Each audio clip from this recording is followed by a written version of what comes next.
Y nos embarcaremos también en la figura de la conocida como Lota España, de la mano de Dolores Vela.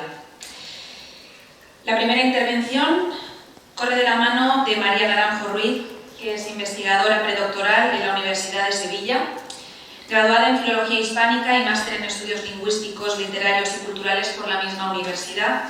Centra en la actualidad sus investigaciones en las representaciones de la homosexualidad y el homoerotismo femeninos en las colecciones populares de novela erótica originadas a comienzos del siglo XX en España. Su investigación predoctoral, dirigida por la doctora Isabel Clua, persigue delimitar igualmente el papel de la lectora y la escritora en dichas colecciones, aspectos que, como sabemos, están soterrados por la tradición académica. Hoy tenemos la suerte de escucharla hablar sobre identidad de subir en la Edad de Plata con el análisis de la novela Ellas y Ellos o Ellos y Ellas de Carmen de Burgos. Te cedo la palabra, María. Bueno, pues muchas gracias, Alicia, por tu presentación y nada, quería aprovechar también para agradecer, por supuesto, a Emilio por la organización, al grupo de la Edad de Plata por la colaboración y también, ya que está aquí, a la profesora Concha Núñez, en fin, por ser toda una eminencia en el trabajo de investigación en torno a Carmen de Burgos. Desde aquí te lo agradezco muchísimo. Y bueno, ya sin más dilación, vamos a empezar con la ponencia titulada Identidad de subir en la Edad de Plata, análisis de la novela Ellas y Ellos o Ellos y Ellas de Carmen de Burgos. Bien, como bien sabéis, Carmen de Burgos desarrolló su carrera en un momento muy interesante desde el punto de vista político y cultural. Y es que la escena española de principios del siglo XX brota techada de dispositivos culturales tan interesantes como revistas, postales, etc., en un florecimiento jamás experimentado en el país. Uno de los dispositivos, que también he hablado Tomás de ellos, que sin duda mejor ejemplificó este cambio de paradigma cultural, fueron las colecciones populares de novela breve. El estallido de la cultura de kiosco, también estudiada por el profesor Jeffrey Zamozzi, confirma la entrada del país en la modernidad. Y es que, como él explica, la literatura de kiosco ofreció un muestrario de modelos, patrones de modernidad, a los cuales los lectores y las lectoras podían aferrarse para enfrentar los desafíos de la vida moderna. Es decir, frente a la imagen de la generación del 98 con una España asfixiada por la moral, con serios problemas con la masculinidad, etc., la sociedad representada por estas colecciones populares no solo mostraba un fuerte interés por conocer en general las culturas modernas, sino también por familiarizarse con las mismas. Evidentemente, el dinamismo de Carmen de Burgos, como una autora sumamente prolífica, la llevó, como no podía ser de otra manera, a adentrarse en este universo de la literatura de consumo y demás. Esta apuesta por la literatura de entretenimiento, en el caso de Carmen de Burgos, deja claro, además de una evidente conexión con la actualidad de su tiempo, su perspicacia para posicionarse como referente cultural y de alguna forma utilizar las fluctuaciones del mercado para alcanzar una posición política y, por supuesto, para la redundancia, cultural. Así como ella misma declaró en cuanto a esas ocasiones, la literatura, obviamente, además de una fuente de placer estético, era el material de su oficio y como tal lo empleaba, utilizándola en un mercado que ya comenzaba a hacer de la demanda y la sobreproducción los ejes centrales. Bien, teniendo esto en cuenta, no os sorprenderá si digo que Carmen de Burgos capta muy rápidamente el poder de la frivolidad como objeto de consumo, al punto de que ella va a edificar parte de su muy movible identidad en estas esferas, ¿no?, de lo que viene siendo la superficialidad moderna. Muestra de ello es el siguiente fragmento que os traigo, que pertenece al arte de ser mujer, que aparece en 1920, y en ella, en esta obra, en el prólogo, Carmen de Burgos dice lo siguiente: este es un libro de estética atrevida, superflua, pueril, en el que me he decidido abordar con toda audacia la difícil, complicada y tenue psicología de la moda, y elevar todos los temas frívolos hasta un punto diáfano, ideal, de una exquisitez celeste.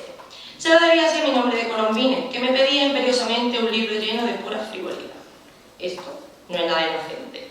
Esa preocupación de Carmen de Burgos por elevar todos los temas frívolos hasta un punto diáfano demuestra su labor como traductora de unas dinámicas culturales que, por su carácter popular y esencialmente femenino, estaban marginadas.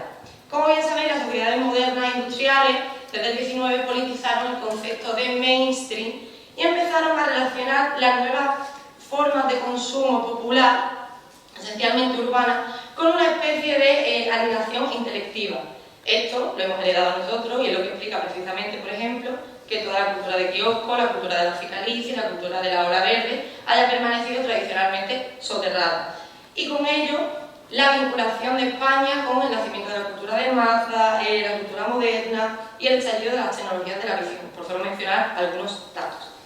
En este sentido, teniendo todo esto en cuenta, no es de extrañar que la autora circulara por todos los emplazamientos de esta frivolidad, de esta cultura moderna y popular y de masas, con una desenvoltura muy propia de Carmen de Burgos, llegando a franquear una serie de experiencias concretas como fueron las prácticas homosexuales, travestis y, de forma primitiva, transexuales. Vale, sobre el tema de la homosexualidad de Carmen de Burgos, la verdad es que yo no he encontrado referencias directas de ella, de su puño y letra. Sí es cierto que han sobrevivido algunas referencias no demasiado rigurosas que con cautela pueden constituirse como una especie de testimonio del parecer ante el asunto de la homosexualidad de Carmen de Burgos. Entre ellas la recogida por Rafael Cansino Asens en su La novela del literato, una amplia colección, porque está publicada por Alianza, son 3 tomos, como digo, bastante amplios, en los que recogen algunos episodios como el que tengo aquí, ¿no? Este también lo puso ayer Jeffrey, y dice lo siguiente: se escandaliza Colombino. ¡Qué plaga de invertidos! ¡Qué asco! Yo los mandaría a todos a una isla desierta. Se escudan con Guay y Benavente, pero si tuvieran su ingenio, son simplemente unos pedantes como Baeza. Ramón, tú por mi gusto no irías a esa tertulia. No debías tratar a esa gente. Te desacreditas. Y bueno, yo que soy mala, he puesto esta foto de Ramón Gómez de la Serna con su muñeca, que bueno, un día quiero hacer una ponencia sobre este tema, porque él solo ya se desacreditaba. Pero bueno, Ricardo Grauel, ante estas declaraciones, ¿no?, de una especie de animadversión mostrada por Carmen de Burgos ante las y los invertidos, explica que en el fondo no se debía a una especie de homofobia, sino que más bien tenía que ver con la dificultad de entrar en determinados círculos homoeróticos que se desarrollaron en la capital. Y es que la dinámica de estas tertulias, de estos espacios, no favorecía a personalidades como Carmen de Burgos, que claro, como periodista mostró una fuerte crítica social, especialmente a las clases elevadas, a la que pertenecía la mayor parte de los miembros de estas tertulias, pero como mujer artista dejaba entrever una notable preocupación por definirse como lo que hoy podríamos llamar una especie de escritora cis heteronormativa, con lo cual tampoco tenía cabida en estos círculos homoeróticos. Estos espacios queer que se desarrollaron especialmente en la capital, aquí en Madrid, y como muestra de ellos tenemos los espacios de Bertana, Gloria Laguna, Otro que viene, y posteriormente el círculo sáfico, promovieron dinámicas de visibilidad muy interesantes e incluso propiciaron posibilidades alternativas de identidad.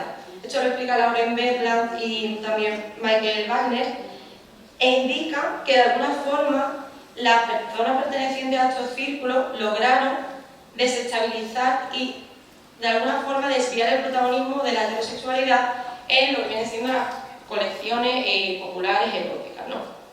Vale. Teniendo en cuenta todo esto, sería demasiado inocente presuponer que Carmen de Burgos no era conocedora o que no entendía las dinámicas de estos espacios queer. Y más si se tiene en cuenta la red de relaciones tejidas entre Burgos y otras personalidades de la época cuyas inclinaciones homosexuales, bisexuales, etc., eran sospechadas o directamente manifiestas. Primero de ellos con Pollo Piminel, con el que tiene una relación un tanto tortuosa y a quien le dedica la obra El veneno del arte, y que también va a aparecer en esta obra que vamos a tratar hoy retratado, y también, entre otras, por ejemplo, Tortola Valencia, que le tenéis arriba a la derecha, con la que tuvo relaciones a raíz de Confesiones de Artista, que es una obra en la que la entrevista. Vale. Teniendo esto en cuenta, vamos a analizar la novela Ellas y Ellos, o Ellos y Ellas, publicada en 1916, que pertenece a la colección de los contemporáneos, que es una de las colecciones más interesantes, también una de las más largas, fundada por Eduardo Zamacois, que se mantiene vigente hasta el año 1925. En esta novela, en grandes rasgos, se cuenta una serie de aventuras de un grupo de homosexuales o personas disidentes. Va a estar protagonizada a grandes rasgos por 4 de ellos: Juana, Luisa, Mercedes y Manuel. El primer capítulo tiene 4, lo que hace básicamente es hablar un poco del contexto, de la tertulia, de cómo funcionan estos círculos homoeróticos, al igual que el tercero, ¿vale? Estos son una especie de capítulos de contexto, que son muy interesantes porque en ellos se pueden rastrear a personalidades reales de la época. Los capítulos 2 y 4 son los que contienen la acción propiamente. En el capítulo 2 se nos presenta a la pareja Juana-Luisa, que es una pareja basada en una relación de maltrato en la que Juana, que es la lesbiana virilizada, domina constantemente a Luisa, que es la lesbiana femenina, aunque esto le daremos una vuelta luego. El punto álgido de este capítulo es cuando Juana, en un arranque de celos, maltrata a Luisa delante de Manuel con el fin de ilustrar a Manuel. ¿Por qué quiere ilustrar a Manuel? Porque Manuel es el personaje del invertido que de alguna forma ha intentado reconducirse por el camino de la heterosexualidad sin mucho éxito, porque se casa con Mercedes y Mercedes descubre efectivamente que tiene inclinaciones homosexuales, de tal manera que lo acaba dejando entonces el drama.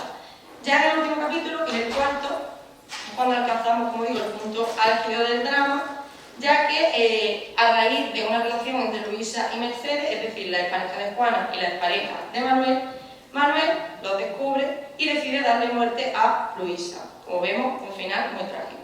¿Qué es lo interesante de esta novela? Pues lo interesante de esta novela es la cantidad de personajes homosexuales, invertidos, transexuales, como digo, que van apareciendo. Y también es muy interesante el tratamiento que Carmen de Burgos emplea en la construcción literaria de las distintas sexualidades.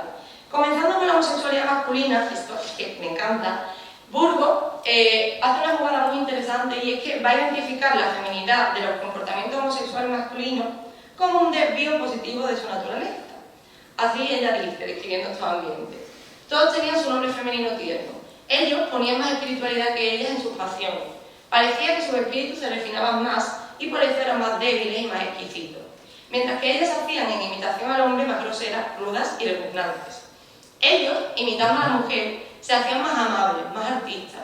Se notaban todo, su cuidado, su limpieza, su modo de elegir el mobiliario, los detalles, los adornos.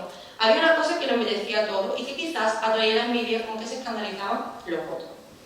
De manera muy original y combativa, Burgos inserta este juego, ¿no?, en el que pretende quebrantar, por supuesto, toda la misoginia implícita en el tratamiento de la homosexualidad masculina, al tiempo que envilece a la homosexualidad femenina por este desvío de sus cualidades naturales.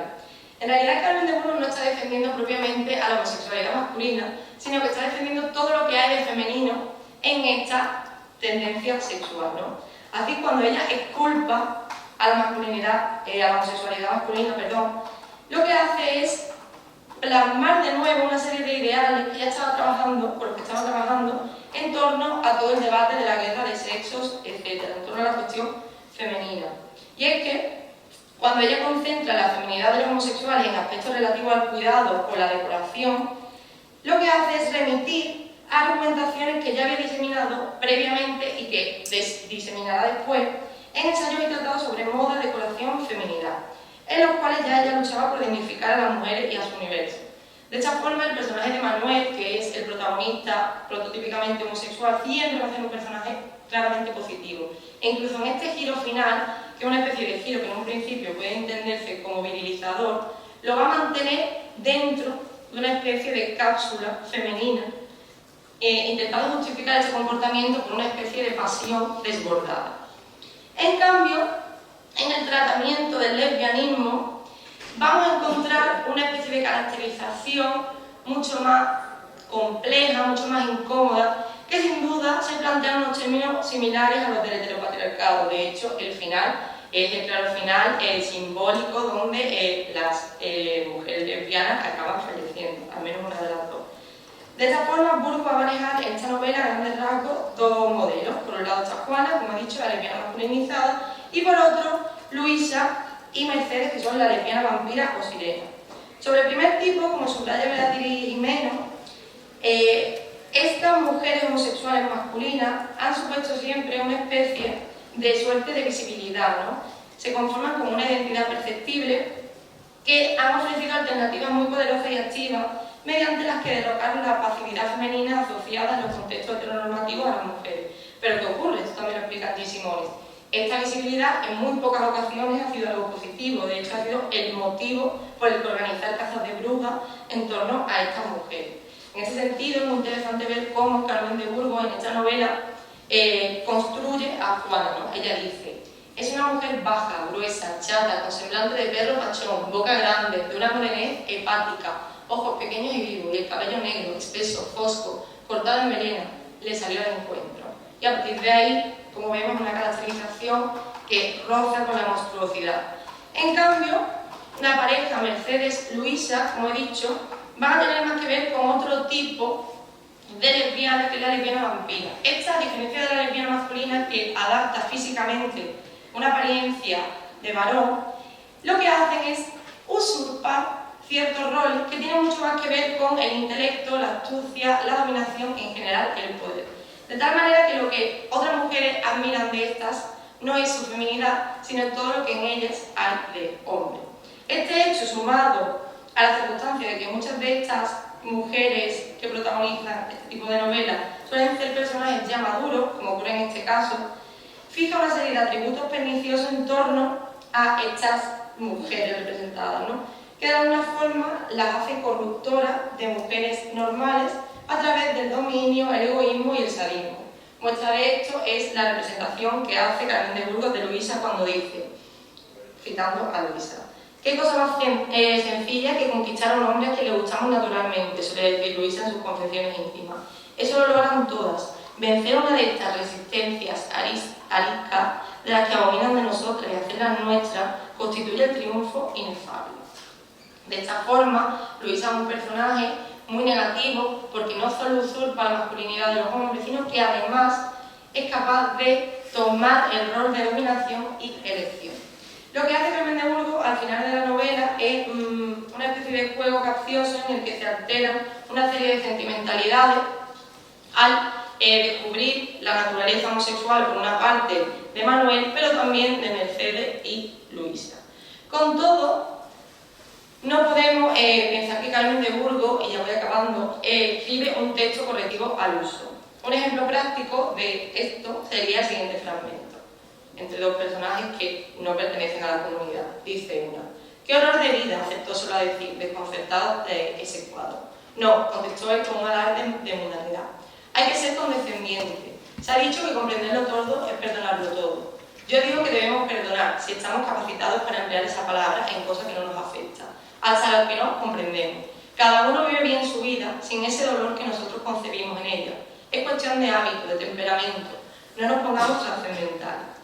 Además de esto, es interesante cómo a lo largo de la novela los personajes afrontan una especie de autorreconocimiento positivo, ¿no? Frente a los discursos o a los imaginarios en los que la homosexualidad siempre trae consigo un ostracismo social, personajes como Juana se muestran muy cómodos con sus tendencias. De hecho, se reivindican constantemente en ellas y en esta forma de amor que van prodigando.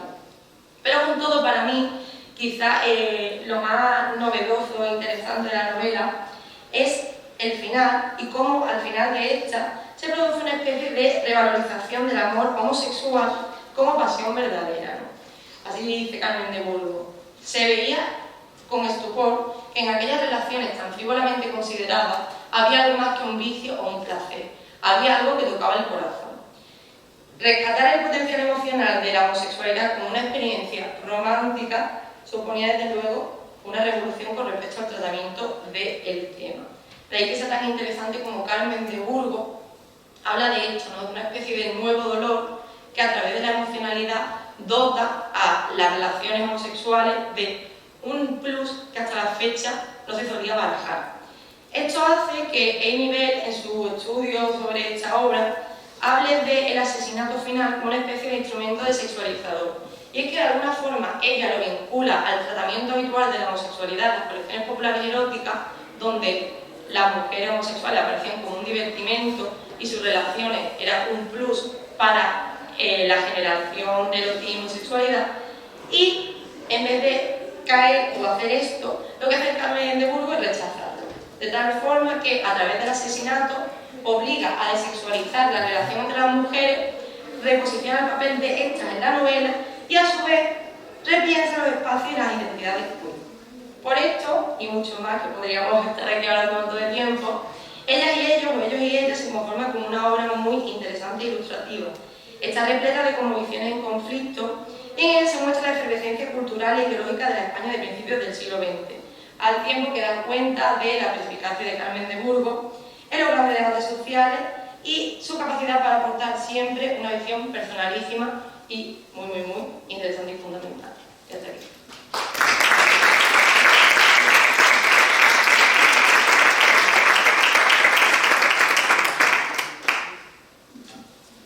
Muchísimas gracias, María. Interesantísima tu comunicación. Si te parece, dejamos el turno de preguntas para el final. Lo hacemos todo junto. De manera que, bueno, a continuación va a hablar Dolores Vela, que es licenciada en Filología Hispánica por la Universidad de Sevilla. Participó en el proyecto de investigación de la profesora Eva Bravo García sobre Español de América como investigadora en el Archivo de Indias de Sevilla. Durante los cursos de posgrado fue becada como alumna interna del Departamento de Literatura Hispanoamericana e impartió clases de literatura de vanguardia hispanoamericana. Ha sido profesora en la Universidad de Oregón, en la que cursó el Master of Bachelors in Arts. Ha impartido clases en la Cámara de Comercio de Sevilla, donde también fue directora del Máster en Marketing Digital, y en el ESIC Business School. Durante su estancia en la Universidad de Oregón, consiguió un premio de investigación por el proyecto Feminist Dialectics Towards a New Concept of Woman in the South American Imaginary Cosmogony. Actualmente es doctoranda en el programa de estudios filológicos de la Universidad de Sevilla y su tesis se centra en el análisis de los manuscritos hallados de la escritora malagueña Dolores González Pérez, más conocida por su seudónimo Lota España. Precisamente nos va a hablar hoy sobre una de sus novelas cortas más interesantes con la comunicación La razón femenina, contradicciones y conflictos del personaje Marisa Marco en La voz del terruño de Lota España. Te doy la palabra. Muchas gracias por esa presentación, Alicia. Muchas gracias a los organizadores, Emilio, sobre todo, además de por permitirme venir, por organizar este tipo de seminarios y de congresos y de jornadas que son tan necesarios para la difusión de escritoras, sobre todo, que sabemos que están un poco más olvidadas e ignoradas por el canon literario español. Es el caso, sin duda, de la escritora de la que os voy a hablar, que posiblemente ninguno de vosotros ha escuchado. Es Dolores González Pérez, una malagueña que nació en 1891 y que falleció en 1973. Se comió entera la dictadura, aparte de una Segunda República, una guerra, etc. Imaginaos, ¿no? Y bueno, es una escritora de la que sabemos todavía muy poco. Apenas estamos empezando a rescatar sus manuscritos. Entonces, tenemos a una escritora malagueña que solamente publicó en vida un poemario, es esencialmente poeta, pero también escribió muchísimos artículos, cuentos, relatos y alguna novela corta, como es La voz del terruño, de la que vamos a hablar. Fue descubierta gracias a que era una colaboradora muy asidua en publicaciones nacionales, internacionales y malagueñas, y gracias a ella pues hemos llegado hasta sus descendientes, que guardaban una pila de manuscritos impresionantes que no se han publicado, no han sido publicados la mayoría, como el 90% son manuscritos inéditos y que merecen, sin lugar a duda, ocupar un lugar dentro del canon literario. Y estamos en este momento, estoy realizando esa labor de arqueología literaria que pocas veces se nos pone delante a los filólogos, que tan apasionante es. Entonces, como veis, pues, el corpus de la obra hasta ahora de Lota España, y digo hasta ahora porque había una caja pequeña y luego aparece una más grande. Yo espero que paremos ahí, porque si no, en lugar de 3 años voy a tardar 30. El corpus hasta ahora son unos 3.000 poemas y unos 400 textos en prosa, que son ensayos literarios, de opinión, artículos de prensa,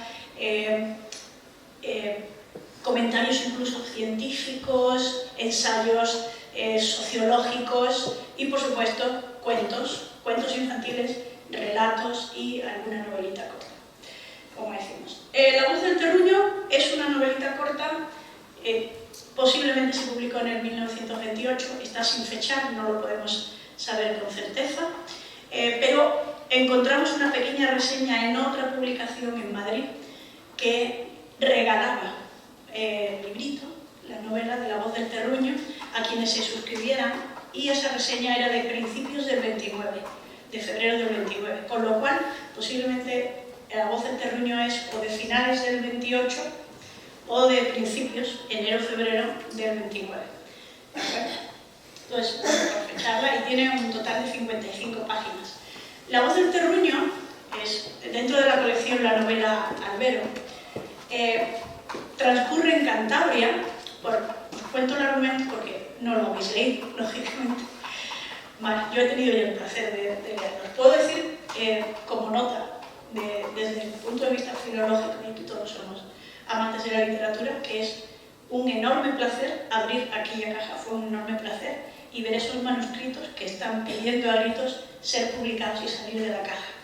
Y os cuento esto porque esta escritora, Lota España, si hubo mucha gente que se vio abocada al exilio, ella se abocó a sí misma al insilio, porque en 1936, cuando murió Durruti, ya sabéis que las condiciones en las que murió todavía no están claras.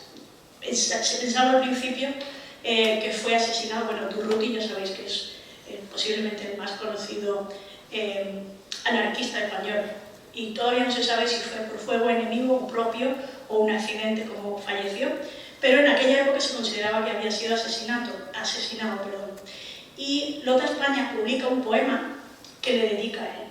Después de esto, las tropas franquistas toman Málaga y ella, en lugar de exiliarse, decide insiliarse. Se mete en casa con apenas 50 años, todavía no tenía 50 años, se mete en casa en una habitación y no vuelve a salir de ahí jamás.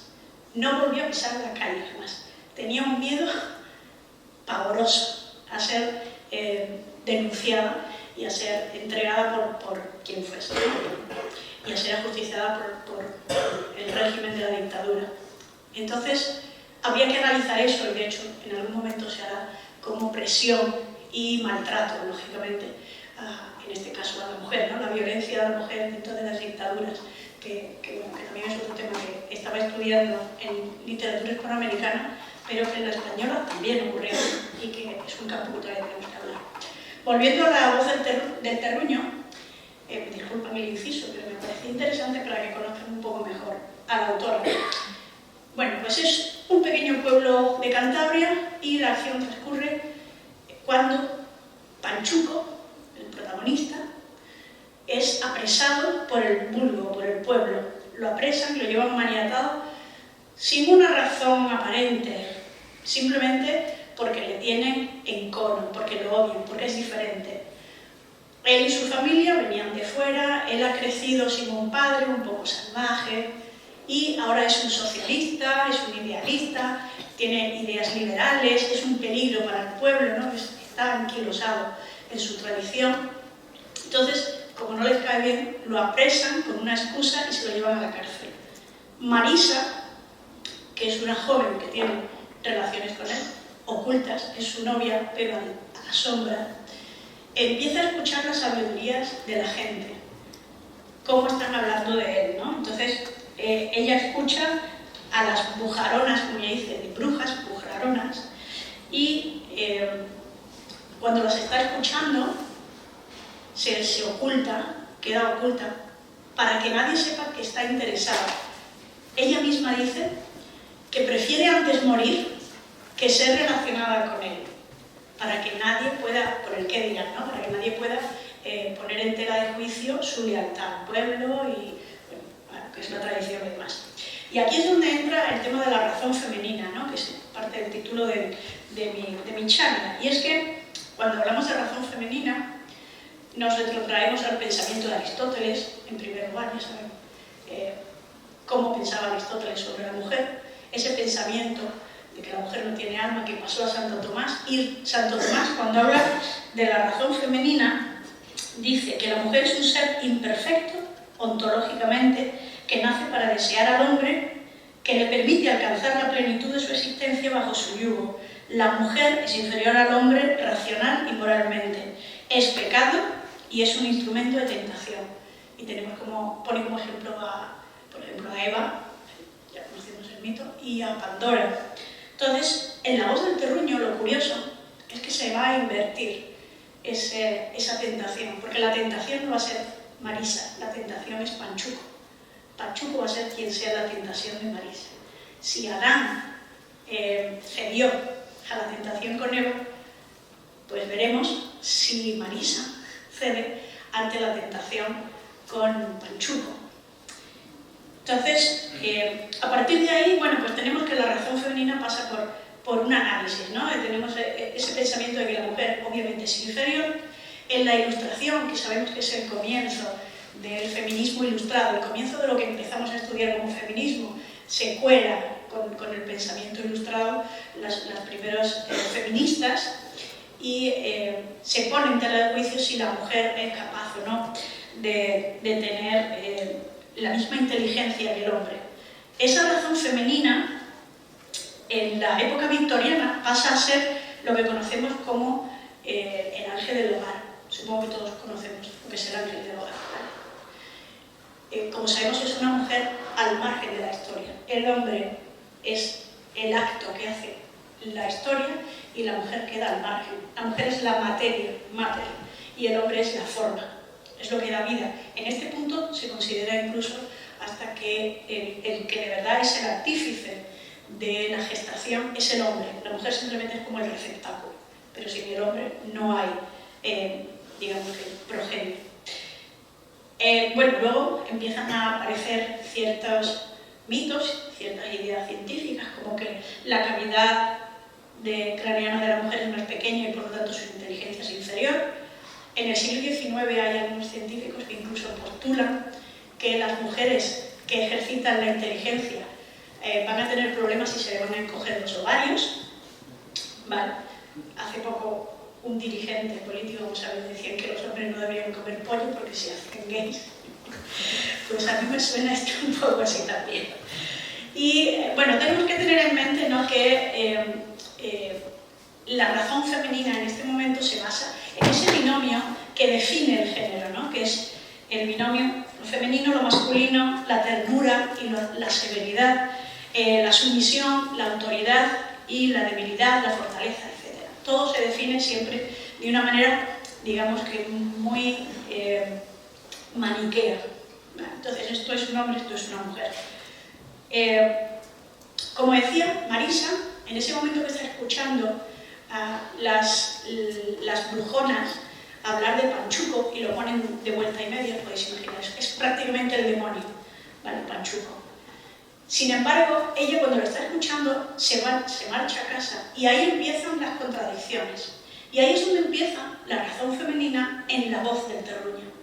¿Qué es la razón femenina? Uno tendería a pensar que la razón es la mente. Sin embargo, cuando uno está leyendo la voz del terruño, se da cuenta de que la autora está poniendo la razón en el corazón, en la sensibilidad. Es decir, está haciendo hincapié en que la mujer utiliza más el corazón para razonar que el hombre. ¿Por qué digo esto? Cuando ella llega a casa, en lugar de sentirse ya temerosa, en lugar de pensar, por Dios, que no me relacionen con este hombre, se enfada, se enoja muchísimo y empieza a hacer lo que muchas mujeres a veces hacemos cuando nos enfadamos, que es mover muebles. Yo no sé si vosotros lo hacéis, yo lo hago. Me pongo a mover muebles. Y ella está en casa y empieza a mover muebles. Y la paga con los muebles, y coge la silla y ¡pah!, da un machacón a la silla, ¿no? Entonces, mientras está ella en ese estado irascible, está en ese diálogo que la voz narrativa le cede a su pensamiento. Y en su pensamiento está lo que ha escuchado, pero en su razón femenina, en el corazón. Ella piensa que Panchuco no es malo, ¿vale? Entonces, ella empieza a hablar. ¿Qué he hecho? Algo he hecho. Vale. Entonces, ella empieza a hablar consigo misma y lo que empieza a pensar, por ejemplo, es como dicen, persíguenle, se refiere a Panchuco, por valiente, por hombre, decía la razón femenina, que hallaba el porqué de una ojeada aguda, porque no hay en el pueblo otro mejor ni más plantado y capaz. Este Panchuco mío vale más él solo que todos los mozos juntos que yo conozco, y por eso le temen y le odian al mismo tiempo, porque ni es de aquí ni quiere ser de aquí. Y sabe mucho de las ciudades que ha visto por esos mundos de Dios, y juega y los vence, y pasa y los achica, y habla y los apabulla. ¿Vale? Entonces, ella, perdón, más adelante, ella empieza a defender a Panchuco. Entonces, en su mente está pensando que los demás, que el pueblo es como una prisión. Y de hecho, la voz narrativa, que es omnisciente y es importantísima, porque es la voz de la narradora, pero también es la voz de la autora. Si analizamos los adjetivos que utiliza para hablar del pueblo, de Panchuco y de Marisa, nos vamos a encontrar una serie de adjetivos muy interesantes, ¿vale? Tengo aquí la lista, no la tengo ahí, me disculpáis, pero todos estos son los comentarios negativos y este trocito de aquí los positivos, ¿vale? Y además están organizados de una manera muy interesante, ¿vale? Entonces, por ejemplo, Marisa, en ese momento de ardor, de razón femenina, de irascibilidad,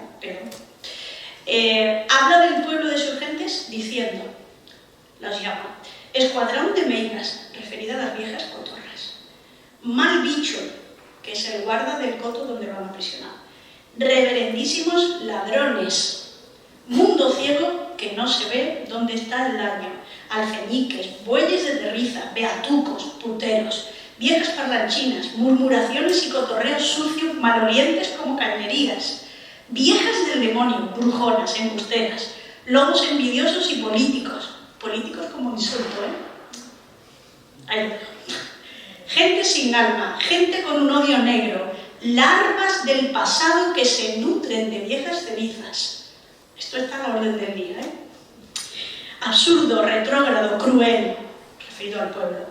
Ciego, porque no quiere ver la verdad. Terruños míseros. Esto es interesantísimo, porque ahora son terruños míseros. Después, la voz del terruño la va a llamar. Parientes avaros. Cuando ella está pensando en su familia, si la deja o no, parientes avaros. Las amigas son insidiosas.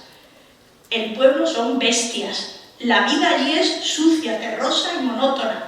Las risas de las amigas son agua oculta y falsa. Es fango. Y la mañana es pálida y neblinosa. ¿De acuerdo? Todo eso es lo que ella estaba runtando cuando está con esa razón femenina, pensando en Panchuco y en por qué lo están deteniendo. Liberan a Panchuco y se encuentran. Cuando se encuentra, Panchuco es consciente de que nunca van a dejarlo vivir allí en el pueblo porque no le quieren ni dar trabajo. Entonces le pide a ella que se marche con él. Y esta es la contradicción, la paradoja, la diatriba en la que se ve Marisa envuelta. Si hasta aquí hemos tenido una Marisa con ideas liberales, con ganas de defender a Panchuco, a partir de ahora vamos a tener una Marisa que se ve realmente con el vértigo del desarraigo si decide marcharse. Entonces, ella, en un momento de amor, cuando están los dos juntos en ese reencuentro, le dice que por supuesto que se va a ir con él, le dice que... Bueno, no lo tengo aquí, pero literalmente le dice siempre tuya, ¿sí? Le hace una promesa de amor. Él, en ese momento, decide que va a ir a la ciudad y va a preparar un poco una casucha y va a buscar un trabajo que le habían ofrecido para aceptarlo, para que ella se reúna con él el día después de la romería. Esto ya huele mal, el día después de la romería, ¿vale? Entonces, ella va a estar unos días sola. Durante esos días, la voz narrativa está, digamos que poniendo en diferentes niveles lo que es el calvario interior que está sufriendo Marisa, pensando si se va o no se va, porque ya no se trata de defender a Panchuco, que está en la cárcel, ahora se trata de desarraigarse de ese terruño y de marcharse con este hombre, que además le propone una boda civil, no una boda eclesiástica, por la iglesia, ¿vale? En ese momento, pues ella empieza a pensar. Llega la mañana del domingo, que es cuando es la romería, y de repente todo ha cambiado. El pueblo ya no es sucio. Las gentes son amables. ¿Cómo viene tiempo? Vale. El pueblo ha cambiado, ¿vale? Y Marisa, de repente, empieza a tener dudas. Y empieza, desde que se levanta por la mañana, todo a susurrarle. Empieza a escuchar el susurro de todas las cosas que le rodean. En su habitación, la ropa parece abrazarle para que se quede. Las cosas humildes, queridas y vivas, que le recuerdan a su madre. Sus padres no viven, ella vive con una tía, y el recuerdo de su madre, que además está allí enterrada. Los pajaritos empiezan a canturrear y parecen susurrarle que se quede. Literalmente, en el texto es "no te vayas". Y unos hilillos de sol que alumbran su paso y se escurren entre la nieve matinal como cadenas de oro para enroscarse en su cuello y sus cabellos sedosos. Todo empieza a decirle que se quede, no te vayas. Sale a la calle y empieza a sentir un desgarro brutal. No sé si alguno de ustedes ha estado alguna vez en el extranjero durante un tiempo largo. Yo estuve viviendo un tiempo en Estados Unidos. Jamás olvidaré la sensación de montarme en Sevilla en el AVE aquel día para dejar mi familia, mi casa y todo lo que conocía. Es un desgarro brutal cuando sabes que te vas a ir, y sobre todo tan lejos, ¿no? Que yo me fui a Estados Unidos, aunque había estado antes en Europa, pero cuando te vas allí tan lejos es diferente. Ese desgarro, si yo lo hice queriendo hacerlo, me imagino cuando uno tiene dudas. Y ahí, en ese momento, Panchuco deja de ser noble, leal, amado. Panchuco es definido con todos los adjetivos positivos que se pueden imaginar. Es un ser superior, es valiente, osado, honrado, camina con la cabeza alta, es rebelde, inteligente, bueno, es temido y odiado porque es valiente y más inteligente que los demás, es amoroso, leal y galán. Incluso se llega a comparar con Jesucristo en algún momento. Y de repente Panchuco se convierte en zarza aisladora y cruel que le apartaba y retrotraía del común aprecio. Todos volvían a ser amables y cariñosos con ellas. Y él se convierte en una sombra negra que disipa al sol. Panchuco de repente es llamado intruso. Se convierte en un mal demonio que la ha tentado y ella se siente una incauta por haber aceptado. Todavía no se ha decidido, pero parece que ya podemos vislumbrar cuál va a ser su decisión. Marisa en ese momento se va a la iglesia, comulga y al comulgar siente que se rejuvenece, siente que Dios la perdona, siente que vuelve a ser parte de ese microuniverso que es el pueblito. De repente el pueblito tiene un corazón respetable y único. Los niños por la calle le piden besos y le dicen guapa. Los perritos le ladran, pero moviéndole la colita para llamarla. La campana, que antes era nefasta, ahora es familiar. Y el aire se abre y derrama un perfume de rosas. Empieza a usar diminutivos para referirse a todo lo que es el pueblo. Pueblito, iglesita, terruñín y campanita. Todo es una especie de escena costumbrista, bucólica, llena de alegría, que ensalza la vida rural feliz. Todo es bello, todo brilla, todo se enciende, florece la iglesia, desde las vidrieras hasta las almas, y de repente la poseen, siente al comulgar que la poseen 100 cuentos, 100 milagros, 100 tradiciones benditas e inolvidables. Y piensa en ese momento, perdón, perdón, perdón. Se está arrepintiendo, obviamente. Renace la Marisa arcaica, la que ella era antes de la tentación. Y como si fuese Pedro cuando negó a Jesucristo 3 veces, se repite a sí misma, jamás, jamás, jamás. No volveré a hacerlo. No quiere volver a tener nada que ver con Panchuco. No quiere volver a ser tentada.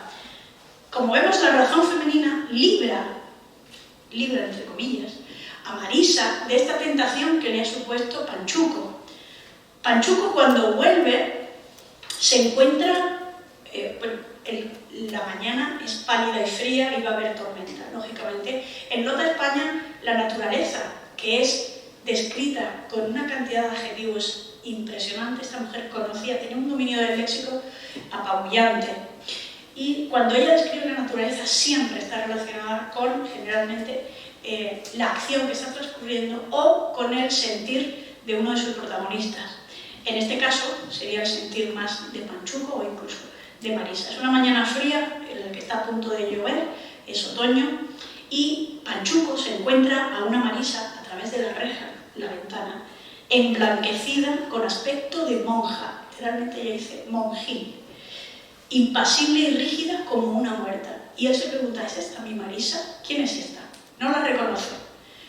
Nada más verla, sabe que algo ha cambiado dentro de ella.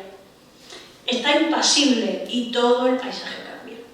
El canto de los pájaros es triste y monótono, augura lluvia, la campana es una mole sombría, alguien ha muerto, hay una racha fría, desolada y cruel en el postigo viejo y roído, como una ala negra, y una nube ensombrece la tierra, comienzan a caer gotas gruesas, etc. Todo empieza a ser triste y gris. Sin embargo, la voz narrativa siempre está, digamos que, a favor de Panchuco. Mientras que Marisa, en este caso, ya está en contra de Panchuco. Lo que podemos advertir a través de Marisa, en cierto modo, es posiblemente un trasunto literario de la misma Dolores González Pérez, el nombre real, de Lota España, que posiblemente muchas mujeres sintieron en su época, y es el sentir la voz del terruño o marcharse con Panchuco. Ser una mujer liberal y moderna o estar afincada dentro de ese terruño. Ella sintió eso, ni siquiera fue capaz de marcharse al extranjero después, que muchos otros tuvieron que exiliarse. Ella sentía un gran amor por Málaga, como se muestra en alguno de sus poemas. En conclusión, pues podría estar aquí hablando, imaginaos, con todo lo que he escrito horas, pero en conclusión se trata de ver cómo esa contradicción, esa diatriba en la que Marisa está, es una diatriba en la que posiblemente estuvieron muchas mujeres de su época ante el feminismo. No he hablado del feminismo católico, que también existió, además del laico, y bueno, pues simplemente apuntar, por último, que esa contradicción que vemos en el personaje de Marisa lo podemos ver en muchísimos textos y poemas de la misma Lota España, que en breve empezaremos a sacar antología y espero que podáis leerla y disfrutarla tanto como yo estoy amándola y disfrutándola. Muchísimas gracias.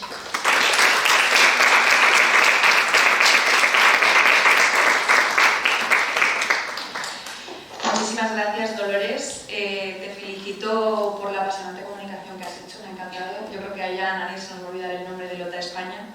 Y además, por la labor rescatadora que estás haciendo en tu tesis. Y bueno, espero que nos dé tiempo a...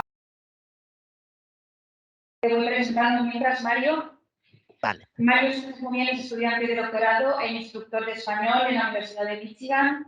Actualmente escribe su disertación sobre la intersección entre poshumanismo, utopía y el concepto de hispanidad en la ciencia ficción de la Era de Plata. Además, otras áreas de su investigación en las que tiene interés son el cine, la televisión y los medios digitales, el español como segunda lengua, las unidades digitales y el español en Asia y Oceanía. Tiene 2 máster por la Universidad de Wisconsin en español y en literatura comparada y lingüística y las certificaciones DELE y DADIC del Instituto Cervantes.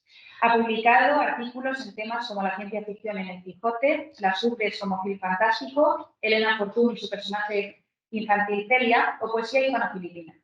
También ha colaborado en el proyecto digital España Especulativa, apoyado por el Ministerio de Cultura y Deporte de España. Hoy va a hablarnos de Carmen de Burgos a través de una sugerente comunicación titulada Magnífica pero extraña, feminismo poshumano, teratología y la promesa del monstruo en la mujer fría de Carmen de Burgos. Te doy la palabra. Bueno, muchas gracias, Alicia. ¿Se ve la pantalla que he puesto?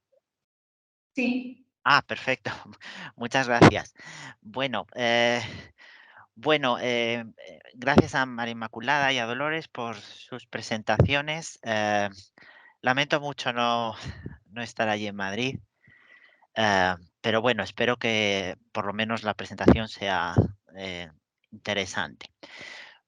Bueno, en esta presentación lo que voy a proponer es una lectura de esta novela de Carmen de Burgos, La mujer fría, como un texto adscrito a la llamada ficción especulativa, que por ficción especulativa bien puede ser horror, ciencia ficción o fantástico, o se pueden, yo pienso que están interrelacionados los tres géneros, y en concreto del personaje protagonista, Blanca, desde la perspectiva tanto del feminismo poshumano y combinando teratología, lo monstruoso femenino y la idea del monstruo como un agente de liberación antes de como una amenaza. Y observaré que, bueno, como la mujer fría, haciendo uso de la construcción de Blanca como un ser anormal, propone una vindicación de la mujer como un sujeto poshumano antes que como un objeto, descentrando y cuestionando así aquello que es visto como humano y norma, que sería lo masculino y su visión de lo que una mujer debe ser. Bueno, comparado con otros títulos como pueden ser La rampa, La malcasada o Quiero vivir mi vida, que son así son tres títulos muy conocidos de Carmen de Burgos. La mujer fría no es que sea un título, una novela desconocida, pero sí que creo que ha recibido menos atención académica, incluso si es un texto que ha sido editado. La imagen de la izquierda corresponde a una edición del año 2012 y la imagen de la derecha es de una edición que se hizo con traducción al inglés de 3 novelas, Confidencias, La mujer fría y Puñal de claveles del año 2016. Bueno, mi idea, el punto de partida es que La mujer fría es de alguna manera, no me atrevo a decir porque Carmen de Burgos escribió muchísimo y probablemente se me esté escapando algún texto, como uno de los textos más cercanos a lo que pueda ser el género del horror, incluso si no es un texto de horror en sí mismo. Y sobre todo, bueno,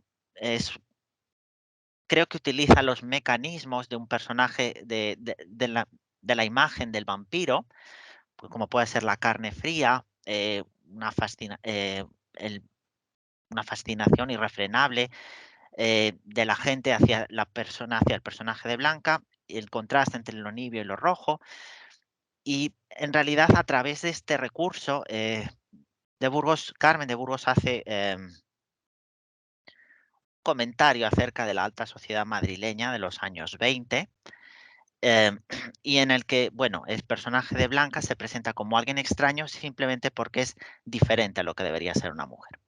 La mujer fría, así a grandes rasgos, narra la historia de Blanca, que es una mujer de la alta sociedad madrileña que tras regresar de Viena despierta comentarios, admiración, temor y celos entre la gente, entre dicha alta sociedad. Es una mujer de mundo que ha viajado por la India y por Egipto, que ha enviudado 2 veces y es descrita como una mujer rica, moderna, culta y solitaria.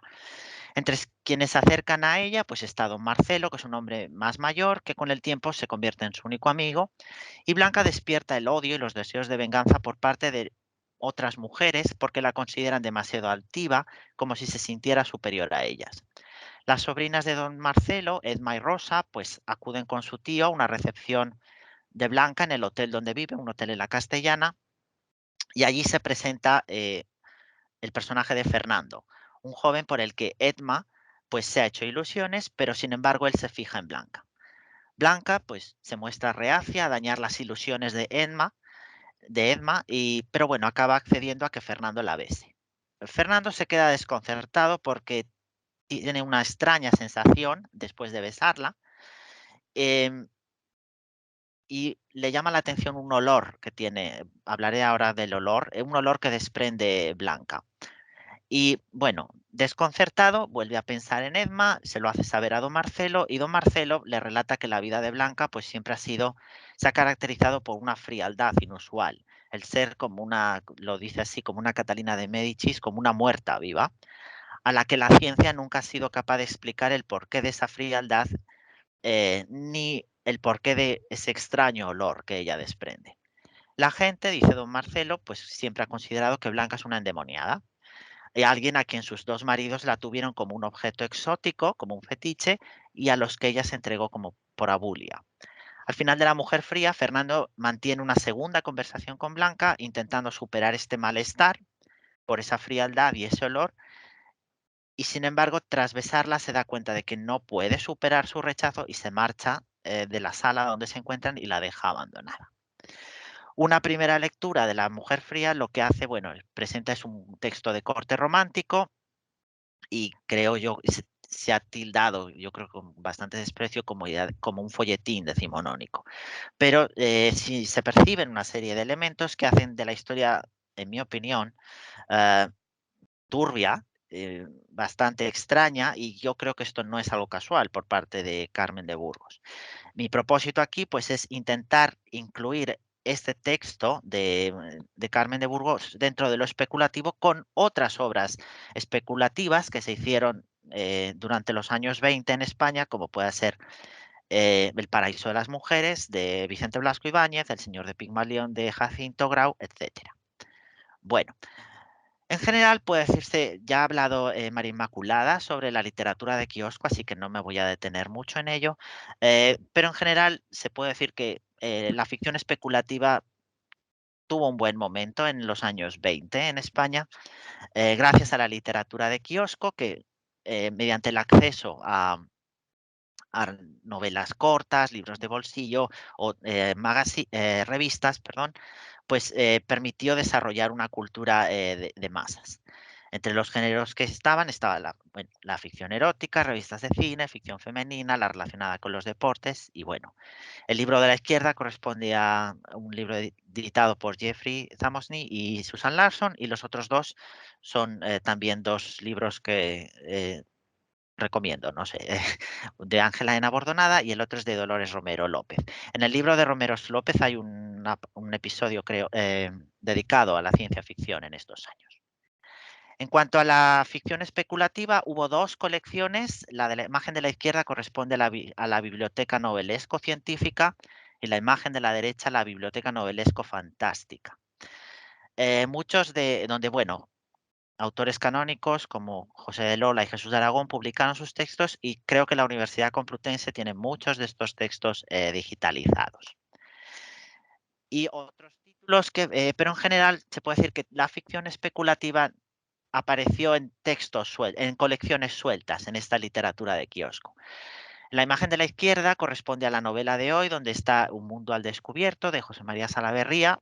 Eh, la imagen de la derecha es de la novela Proletaria, con una obra de Ramón Franco, el hermano de Francisco Franco, Abel mató a Caín, donde básicamente, por decirlo así, se describe una guerra civil 10 años antes de la guerra civil.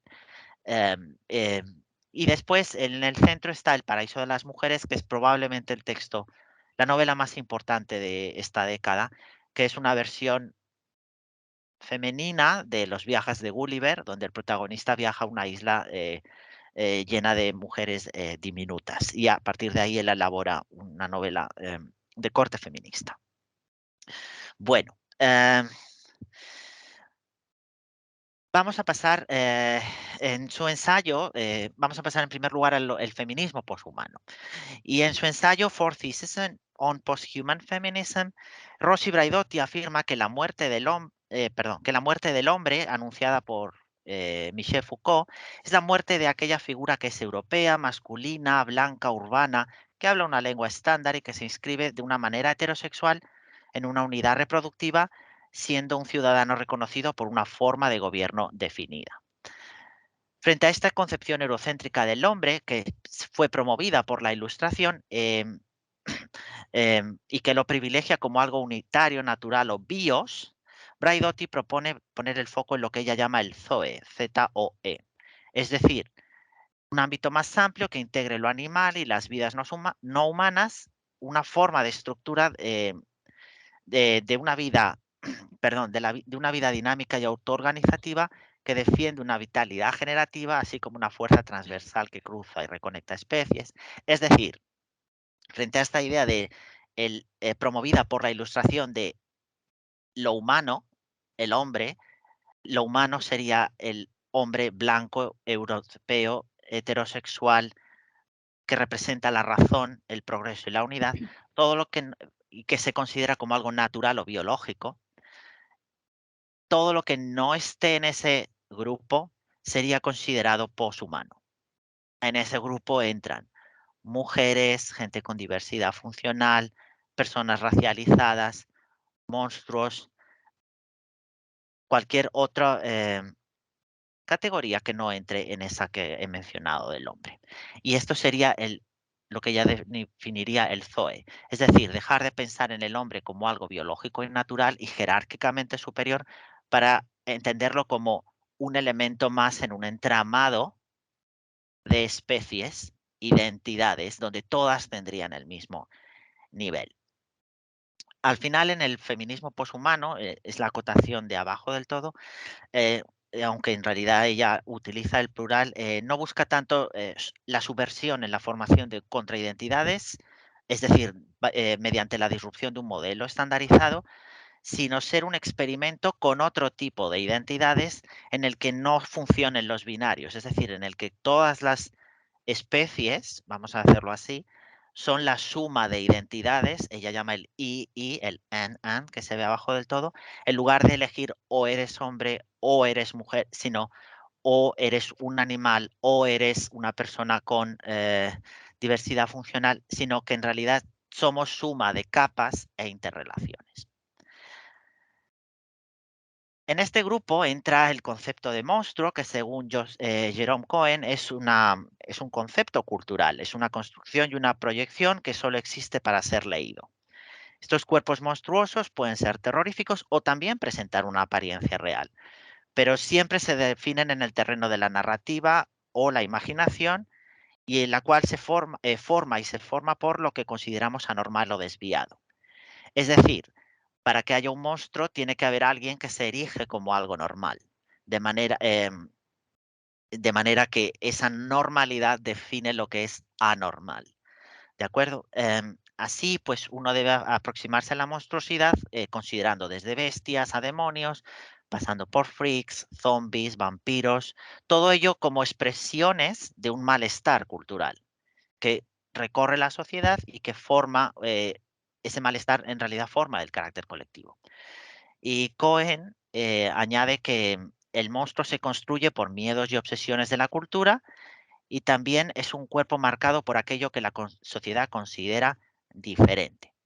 Esta alteridad puede adoptar cualquier forma, aunque Cohen argumenta que en la mayoría de las ocasiones la diferencia monstruosa en realidad es una diferencia cultural, política, racial, económica o sexual.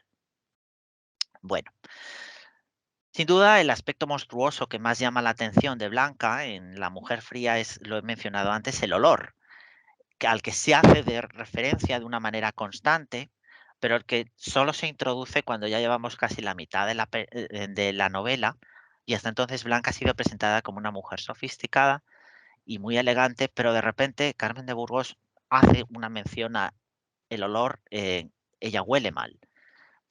Un olor que nunca se explica de dónde viene y que siempre es un olor que perciben los demás, que ella, el personaje de Blanca nunca menciona. Y bueno, como digo, es esta mención al olor al que se referencia de manera constante y que al final de la novela es lo que casi es el rasgo distintivo de Blanca. Es un olor a frialdad y pestilente como el de un cadáver, no tanto como dicen una fetidez de aliento, sino como un olor a descomposición extraño, que lo mismo que su frialdad recuerda a un cadáver, pero en el fondo no es más que un olor de raza, acentuado, extraño y que se exagera entre esencias. Se menciona esta idea de las esencias para referirse que Blanca, y nos damos cuenta a mitad de la novela cuando se hace mención a este olor tan fuerte, que Blanca es nos percatamos que hasta entonces siempre se nos ha presentado a Blanca como una mujer muy perfumada y entendemos que ahí hay como una idea de ocultación de este olor y semejante descripción de Blanca lleva a pensar en ella como una vampiresa o como alguien maléfico. Ella misma dice además que procede de los Pirineos, es la acotación de abajo del todo, donde en cada picacho vive una bruja. Pero a la vez es, perdón, es como se la empieza a dibujar como alguien maléfico, pero a la vez alguien seductor, alguien que atrae. Blanca nunca seduce, ella, sin embargo, la gente se siente seducida por ella. Esta curiosidad hace que Emma, la sobrina de don Marcelo, le diga a su tío que en realidad se habla mucho de la belleza, de lo natural, de la bondad, de la inocencia, pero yo veo que los hombres gustan más de los labios pintados y sabios. Se dejan a sus virtuosas mujeres por una mujer perversa. Frente a Emma y a Rosa, a quien se presentan como inocentes, inexpertas, moralmente intachables, pero también frustradas por esta otra idea, por esa idea humana y masculina de lo que una mujer debe ser, Blanca aparece como un ser amenazante y fuera de un control masculino, de ese imaginario misógino que solo ve a la mujer como lo que decía Andreas Huygens, bien como un ser asexual, virginal y materno, o como una prostituta y seductora. A Blanca no se la presenta como virginal, pero tampoco se la presenta como una depredadora de hombres.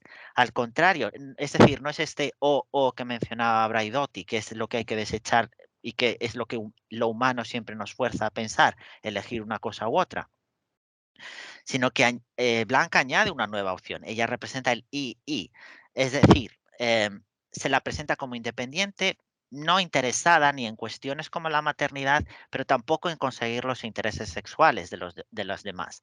Y de un modo muy sutil, Carmen de Burgos expresa esta independencia de Blanca asociándola con la modernidad tecnológica, que por entonces estaba en creciente, aunque desigual desarrollo en España, y la presenta como alguien que tiene coches y automóviles y que vive en una habitación, en un hotel que está descrito lleno de comodidades y objetos de todo el mundo.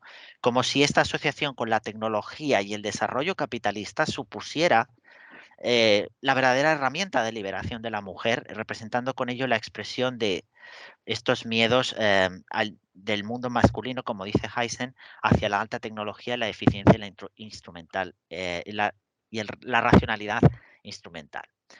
Y la tecnología, que es siempre liberadora en el poshumanismo, incluso si su potencial amenaza es reconocida, se asocia con la monstruosa, entre comillas, Blanca, fría, que es mezcla de rechazo y fascinación, y es anómala en una sociedad que predica lo que una mujer debe ser.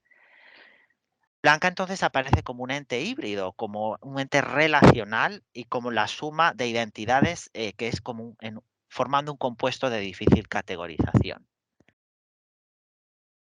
Blanca ocupa lo que se llama en inglés un in-between space o un espacio entre medias y es un personaje que vive en relación a, donde es la relación, la entidad en sí misma y no algo entre dos entidades.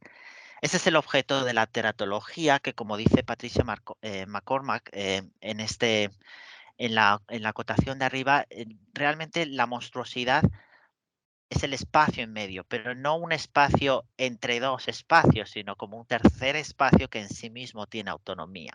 Y ahí es donde se ubica la monstruosidad. Para McCormack, esta teratología poshumana, el monstruo no ocurre ni antes de lo humano ni más allá de lo humano, sino como cuando lo humano también está ocurriendo y sirve para interrogar qué es lo humano, sirve para cuestionar esos mitos de lo humano y para cuestionar todos esos mitos que hablan de esa integridad humana tanto biológica como metafísica. Es decir, el monstruo es un monstruo, lo que mencionaba antes, porque se nombra como tal, como monstruoso. Al principio de La mujer fría, lo que Blanca supone en la sociedad madrileña es lo que todo monstruo representa, es decir, es seductor, despierta interés, despierta curiosidad de aquellos que se autonombran como normales y que al ser seducidos, interesados y curiosos, ven despertar su capacidad para su capacidad para ver las promesas de lo que lo humano debe ser. Es decir, es lo que Agamben decía, somos humanos, pero en base a un mito. Y nosotros, el concepto de hombre es en realidad el concepto de lo que nos falta para ser el hombre. Ese es lo que menciona, diría Agamben respecto al humanismo. Es decir, no somos humanos, sino somos humanos en base a lo que creemos que nos falta para llegar a ser humanos. Y la monstruosidad cuestiona este aspecto que el humanismo, en cambio, no lo cuestiona. Asume que podemos ser ese ideal, pero el monstruo cuestiona esa posibilidad. Al final de La mujer fría, y con esto voy terminando, se produce, como he mencionado, el encuentro entre Fernando y Blanca, que como todo encuentro con la alteridad implica tener que elegir una opción. Es la acotación de arriba, donde se afirma, donde McCormack dice que todo encuentro con la alteridad crea una opción. Es decir, la opción de rechazar esa monstruosidad y esa alteridad, o y considerarla así como anormal, de manera que nos autoconvencemos de que somos normales y humanos, o aceptar esa monstruosidad y juntarnos con esa otra monstruosidad, creando entonces un nuevo monstruo, vamos a decirlo así, una nueva hibridez, donde ya no existiría ni la monstruosidad ni la normalidad, porque todos seríamos monstruos de alguna manera. Como digo, al final de la mujer fría se produce el encuentro entre Fernando y Blanca, donde, bueno, Fernando trata de superar el rechazo que inicialmente le produjo Blanca, pero al final él opta por rechazar a Blanca. El final de La mujer fría muestra a Blanca desconsolada, llorando, porque de alguna manera ella al final también se entrega a Fernando. Quiere entregarse a Fernando, pero Fernando la rechaza. Al final, cuando Fernando decide no unirse a Blanca, de alguna manera él está reafirmando esta idea de soy una persona normal, voy a elegir a Edma, que es lo que la mujer debe ser, servil, elegante, discreta, y él reafirma su normalidad, su humanidad, mientras que deja que Blanca siga siendo al final vista como un monstruo. Pero a la vez, sí, perdón, me he despistado. Sí, Fernando enfrenta su propia monstruosidad, perdón, y que da a entender que deja ver que Blanca también es un cuerpo lesionado, es la representación de una falla en un sistema social. Es un cuerpo lesionado que debe ser de alguna manera controlado y separado, retirado. Al final de La mujer fría, bueno, ocurre lo que siempre pues, suele ocurrir en las historias de monstruos. El monstruo es reducido, el orden es restablecido, la normalidad de alguna manera vuelve a constituirse en lo que al final, leyendo La mujer fría, la impresión que se tiene es que de Burgos está aprobando este rechazo del monstruo. Yo no creo personalmente que sea así. Al contrario, ya está, pienso, o al menos esto es lo que estoy intentando razonar, porque esto es parte de mi tesis doctoral, que ella está apuntando a la represión que que existía en aquellos años con respecto al cuerpo femenino.